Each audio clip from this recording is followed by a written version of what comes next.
ஆங்கில இலக்கியத்தின் தாக்கம். தமிழ் நாவல்களின் ஆரம்ப கட்டங்களில் ஆங்கில நாவல்களின் வடிவமைப்பும் கதைக்களமும் பெரிதும் தாக்கம் செலுத்தின. உதாரணம், வேதநாயகம் பிள்ளையின் கமலாம்பாள் சரித்திரம் ஆங்கில நாவல்களின் கட்டமைப்பை பின்பற்றிய முதல் தமிழ் நாவலாகும். வரலாற்று நாவல்களின் வெளிப்பாடு. தமிழ் நாவல்களில் வரலாற்று கதைகள் மிகுந்த கவனத்தை ஈர்த்தன. உதாரணம், கல்கியின் பொன்னியின் செல்வன் தமிழர் பெருமையை உணர்த்தும் வரலாற்று நாவலாக உள்ளது.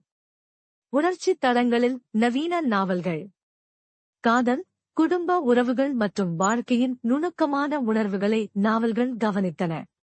உதாரணம், லாசுட்செய ராமாமிர்தத்தின் மாயவீடு மனித உணர்ச்சிகளின் ஆழத்தை வெளிப்படுத்துகிறது. கிராமிய வாழ்க்கையின் பிரதிபலிப்பு. தமிழ் நாவல்கள் பல வகைகளில் கிராமிய வாழ்க்கையின் சிக்கல்களையும் மக்களின் உண்மையையும் பிரதிபலித்தன. உதாரணம், பழனி பாரதியின் வெயில் விழிகள் கிராமத்து மக்களின் போராட்டங்களை விவரிக்கிறது.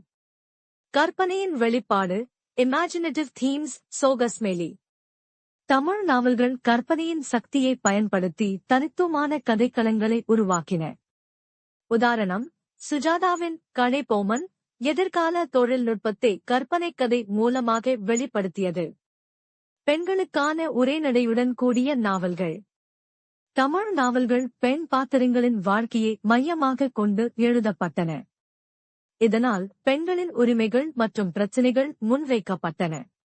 உதாரணம், லட்சுமி எழுதிய அனந்தி பெண்களின் அவலங்களையும் அவற்றை கடந்து முன்னேறும் வாழ்வையும் விவரிக்கிறது.